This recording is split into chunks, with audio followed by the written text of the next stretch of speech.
everyone, welcome back to my channel. I'm Gulnaz, a CUT aspirant. Now I'm not just a CUT aspirant. CUT का exam हो चुका है मेरा, बस सिर्फ एक ही पेपर में है।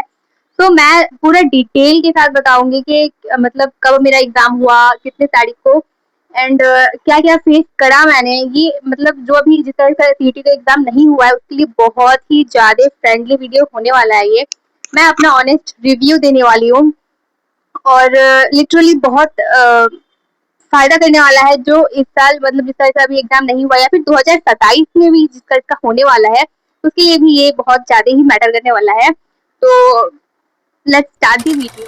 तो सच बताऊं तो मतलब मेरा जो था 20 हाँ 20 मई को मेरा वो था एग्जाम था और आज 21 है। तो कल आकर के मैं सो गई थी, बिल्कुल भी मतलब मेरा तबीयत इतनी ज्यादा खराब हो गई थी धूप में, तो मैं आके सो गई थी, इसलिए मैं आज वीडियो बना रही हूँ। तो शायद वीडियो थोड़ा डिले हो जाए बट इट्स ओके। और उसके बाद में 23 को है। वैसे अब बताओ तो सच बताओ तो मेरा 20 को 3 पेपर था, history, political science and GAT। तो मैं तीनों डिटेल के साथ बताऊंगी कि मेरा कैसा गया एंड ऑल। और इन तक वीडियो जरूर देखना पहले तो। और मैं GAT के बारे में बताऊंगी भाई क्या हुआ था, भाई मैं रोने लग गई थी। क्या हुआ था मेरे साथ वो मैं बिल्कुल मतलब पूरा बताने वाली हूँ। मतलब हुआ कुछ नहीं था, वो मैं आप लोगों को GAT के बारे में बता दूंगी लास्ट में। बट अभी मैं फिलहाल हिस्ट्री से स्टार्ट करने वाली हूँ। तो नॉर्मल तो आप लोगों को प्रोसेस इतना मैं नहीं बताऊंगी कि गई और ये हुआ वो हुआ, भाई इतना सबको आता है और उसमें कुछ ज्यादा वो नहीं है। उसमें क्या ही बताऊं, वो हो जाता है वहां पे जाकर के पता ही चली जाता है। कोई उतना कोई डिफिकल्ट नहीं है कि बहुत ज्यादा चेकिंग होता है, मतलब चेक वेक होता है बट उतना कोई खास ये नहीं, उसमें कोई वो नहीं होने वाला। तो इसलिए उसमें डिटेल में नहीं बताने वाली हूँ मैं। बस वो सब्जेक्ट के बारे में बताऊंगी कि मेरा एग्जाम कैसा गया एंड ऑल। बाकी एग्जाम मेरा उतना बेकार भी नहीं बोल सकते हैं, उतना अच्छा भी नहीं बोल सकते हैं। और जिसका हिस्ट्री हिस्ट्री भाई मेरा, मैंने सोच रखा था कि मेरी हिस्ट्री तो एकदम बेकार जाने ही वाला है, क्योंकि सबसे पहला पेपर मेरा हिस्ट्री हुआ था, देन पॉलिटिकल साइंस हुआ, उसके बाद GAT हुआ। तो हिस्ट्री में मुझे लगा यार मेरा तो हिस्ट्री बेकार जाने ही वाला है, मैं क्या ही करूँ इसमें।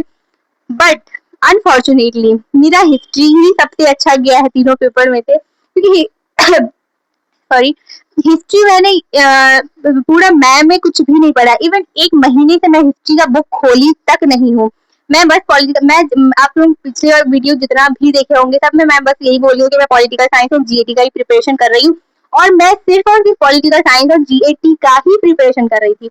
और हिस्ट्री का बुक ना ही मैंने हिस्ट्री के एक भी मॉक टेस्ट लगाए हैं, ना ही मैंने हिस्ट्री का कोई भी ज्यादा क्वेश्चन करे हैं।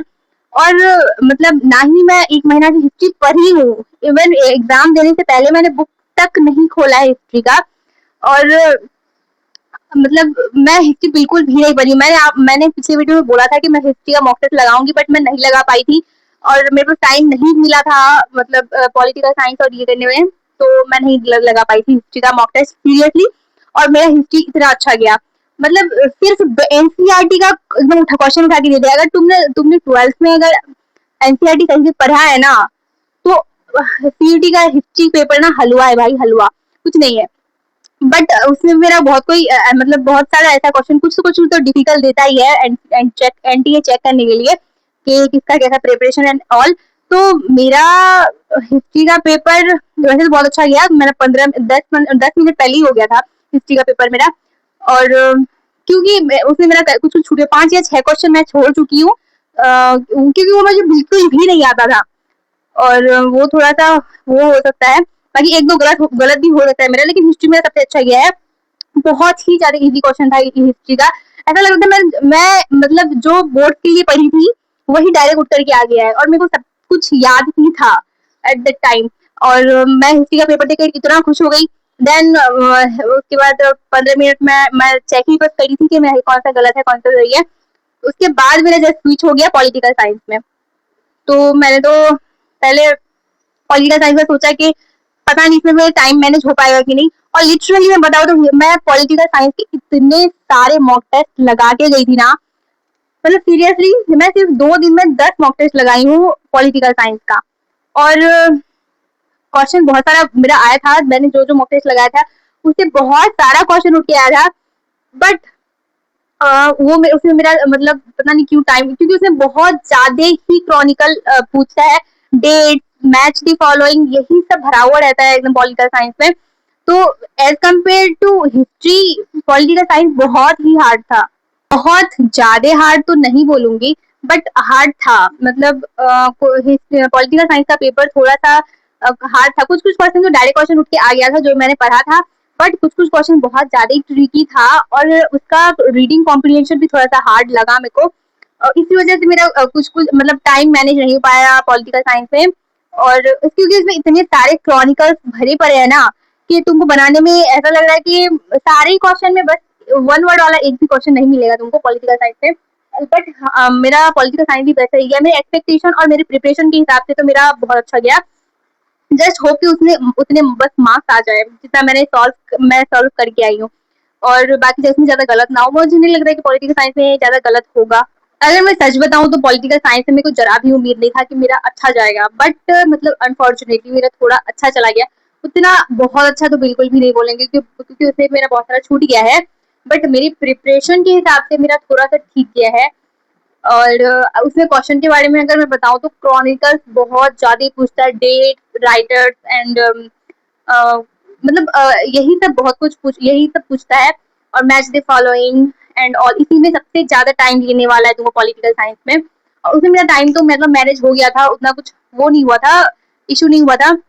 देन अब now I am just tell you about GAT.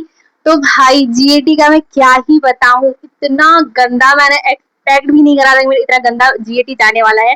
मैंने बिल्कुल भी नहीं सोची थी कि मेरा जीएटी ऐसा जाएगा। मतलब मेरी प्रिपरेशन तो सच बताओ तो मेरी ठीक थी। और अगर क्वेश्चन के बारे में बताओ, क्वेश्चन पेपर के बारे में, तो इजी टू मॉडरेट था, उतना हार्ड तो बिल्कुल भी नहीं बोलूंगी। बट कुछ कुछ क्वेश्चन था जो थोड़ा सा ट्रिकी था, जैसे करंट अफेयर्स वाला, जो मैंने पढ़ा नहीं था। करंट अफेयर्स मैंने बिल्कुल भी नहीं पढ़ के गई थी। तो दो तीन क्वेश्चन शायद क्वेश्चन करंट अफेयर से आया था, जो कि मेरे को थोड़ा सा ट्रिकी लगा। बाकी कोई भी क्वेश्चन ऐसा नहीं था कि जैसे को मैंने ना पढ़ा हो। बट टाइम मैनेज ना होने की वजह से मेरा इतना सारा क्वांट का पार्ट पूरा ही छूट गया है मेरा। करंट अफेयर्स वाला दो तीन क्वेश्चन जो था वो भी मैं छोड़ चुकी हूँ। और जीएटी ऑलमोस्ट सबका ही टाइम की वजह से बहुत ही बेकार गया था। मैं सबसे पूछी थी इलाहाबाद में तो, और उसने अगर कोई टाइम पे कमांड कर लिया ना जीएटी में, तो भाई तुम मतलब अच्छा, बहुत अच्छा नंबर तुम्हारा आ सकता है जीएटी में। क्योंकि उसमें मेन थिंग वही रहता है, उसमें टाइम का ही खेल रहता है पूरा। और जीएटी का मैं बताऊँ तो मैं ज्यादा मॉक टेस्ट लगाई भी नहीं थी। मैं पॉलिटिकल साइंस में सबसे ज्यादा मॉक टेस्ट लगाई थी, और वो मेरा ठीक ही गया। और जीएटी में अगर कोई कमांड कर लिया ना अपना टाइम मैनेज को लेकर के, तो फिर तो भाई तुम्हारा मतलब अच्छा कॉलेज तुमको मिलना ही है। बट जीएटी में मतलब मेरा कुछ कुछ टाइम बचा हुआ था, शायद आई थिंक 5 मिनट मेरा बचा हुआ था। उसके बाद मेरा 20 क्वेश्चन मेरा बाकी था वो करना, मैं जिसको मैं टच भी नहीं करी थी 20 क्वेश्चन। और एट दैट टाइम मैं रोना स्टार्ट कर दी थी, मेरी आंख से आंसू जा रहा था कि भाई मैं क्या करूंगी, मेरे इतने दिन की मेहनत, मुझे कोई अच्छा कॉलेज मिलेगा कि नहीं। फिर बहुत मुश्किल से मैं दो तीन क्वेश्चन और अटेम्प्ट करी, लेकिन फिर भी मेरा बहुत सारा छूट गया। असल में मैंने मैथ का दो तीन, क्वांट का दो तीन क्वेश्चन बनाया। उसके बाद मैं रीजनिंग पे डायरेक्ट चली गई। रीजनिंग का मैंने क्वेश्चन बनाया, देन जनरल अवेयरनेस का क्वेश्चन बनाया, करंट अफेयर्स मेरा वो भी छूट गया। उसके बाद में जब क्वांट्स वाले पार्ट पे आई, तब तक टाइम खत्म हो चुका था पूरा। और जो जो मेरे को आ रहा था, बस बेसिक छोटा छोटा जो मैथ था, उसको मैं जल्दी जल्दी से सॉल्व करी, और बड़ा वाला मैथ मैं नहीं सॉल्व कर पाई, जबकि मेरे को सारा ही आता था। इतना बेसिक मैथ था, मतलब इजीली बना सकती थी मैं। बट वही टाइम की वजह से, और वो पेपर शायद मुझे नहीं लगता है कि कोई 60 मिनट में उस पेपर को कोई कर पाएगा, क्योंकि बहुत ही ज्यादा थोड़ा सा लेंथी तो था। अगर थोड़ा सा और 20 मिनट मिल जाता ना, तो फिर हो जाता, बहुत अच्छा नंबर आ जाता। बट मुझे सारा क्वेश्चन आता था क्वांट का, लेकिन उसमें थोड़ा बनाने में टाइम लगता, जिस वजह से मैं बस नहीं हो पाया। और उस चीज का मेरे को गिल्ट अभी तक है। अभी भी मैं सोच रही हूँ कि नहीं बना पाई मैं, इतना बुरा गया मेरा जीटी का पेपर। तो मेरे को बहुत ज्यादा ही बुरा लग रहा है सीरियसली। तो उतना बेकार भी नहीं गया है। अगर मतलब मैंने जितना सॉल्व करा है, उसमें तो मेरा ऑलमोस्ट सही होगा। और बाकी जो मेरे को नहीं आता था, तो वो उसमें मेरा सारा ही गलत हो सकता है। तो क्या ही मैं बोल रही हूँ, मुझे खुद समझ नहीं आ रहा है, मैं पगला गई हूँ शायद। बट मतलब सही गया यार। अब बीएचयू का तो ख्वाब मैं छोड़ चुकी हूँ, क्योंकि मेरा जीएटी जितना गंदा गया है ना। बीएचयू तो खैर छोड़ी दो, उसके अलावा मैं 2-3 यूनिवर्सिटी अभी देख रही हूँ कि शायद कुछ कहीं मेरा वो लग जाए। और अगर देखो, अब मैं आप लोगों को एक ट्रिक दे देती हूँ कि अगर आप लोगों को सीयूटी में अगर कमांड वो करना है ना, तो सबसे पहले आपको टाइम मैनेज करना सीखना होगा। अगर वो हो गया आप लोगों से, तो समझो पूरा मामला ही खत्म है। और डोमेन में उतना टाइम नहीं लगने वाला है। आई am just sure about that कि डोमेन उतना किसी का नहीं आता है, हार्ड और होता नहीं है, और टाइम उसमें मैनेज हो ही जाता है। बट असल प्रॉब्लम वो जीएटी में ही होता है थोड़ा। बाकी मैथ वालों का नहीं बोल सकती, उसका तो 60 मिनट मैथ में डोमेन का बहुत ज्यादा कम है। बट मैं अपने ह्यूमैनिटीज के बारे में बता रही हूँ। बट इट्स ओके, क्या ही कर सकते हैं भाई। और तो कोई कुछ कर भी नहीं सकती मैं। अब बस मैं इंग्लिश का तैयारी कर रही हूँ। मेरा नेक्स्ट पेपर 23rd हुआ है इंग्लिश का, तो अभी मैं बस उसी का प्रिपरेशन कर रही हूँ, और आई जस्ट होप कि वो मेरा अच्छा चला जाए।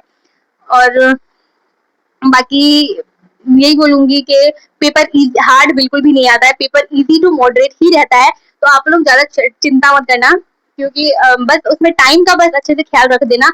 और यही बोलूंगी, और कुछ नहीं। बाकी हिस्ट्री का क्वेश्चन तो बहुत इजी आता है, और पॉलिटिकल साइंस का क्वेश्चन थोड़ा सा होता है, हार्ड होता है उसमें, क्योंकि वो थोड़ा कम्पिटेटिव टाइप में चला जाता है, तो उसमें थोड़ा सा हार्ड हो सकता है। बट और जीएटी का भी इतना कोई हार्ड क्वेश्चन रहता नहीं है, बट इसमें थोड़ा सा कमांड अगर हो गया ना टाइम का मैनेजमेंट में, फिर सही है। जिसका हो गया तो बाकी मैं बताऊं तो मुझे नहीं लग रहा कोई अच्छा कॉलेज मिलेगा। अब नेक्स्ट में क्या करने वाली हूँ वो आप लोगों को नेक्स्ट वीडियो में ही पता चलेगा। मैं बहुत जल्द देके आऊंगी। और आज के लिए बस इतना ही। आप आई जस्ट होप कि ये वीडियो से किसी का तो हेल्प हुआ ही होगा, कुछ तो पता चला ही होगा किसी ना किसी को कि कैसा क्वेश्चन आता है। एंड ऑल तो मैं क्वेश्चन के बारे में बता चुकी हूँ। एंड बस आज के लिए इतना ही, और मैं ज्यादा वीडियो को लंबा नहीं करूंगी। तो bye bye, love you all. और आप लोगों का जिस वजह से पेपर हो चुका है, प्लीज कमेंट में बता देना कि कैसा गया पेपर। और प्लीज सब्सक्राइब कर देना, प्लीज सब्सक्राइब करके ही जाओ, क्योंकि मेरा एग्जाम के होते हुए के बाद भी मैं वीडियो बना रही हूँ आप लोगों के लिए, क्योंकि मेरे को बहुत सारा क्वेश्चन आ चुका था कि आपका पेपर कैसा गया, पेपर कैसा गया। तो मैं आप लोगों के लिए वीडियो बनाती हूँ, तो प्लीज सब्सक्राइब करके ही जाना यार, प्लीज। तो बाय बाय।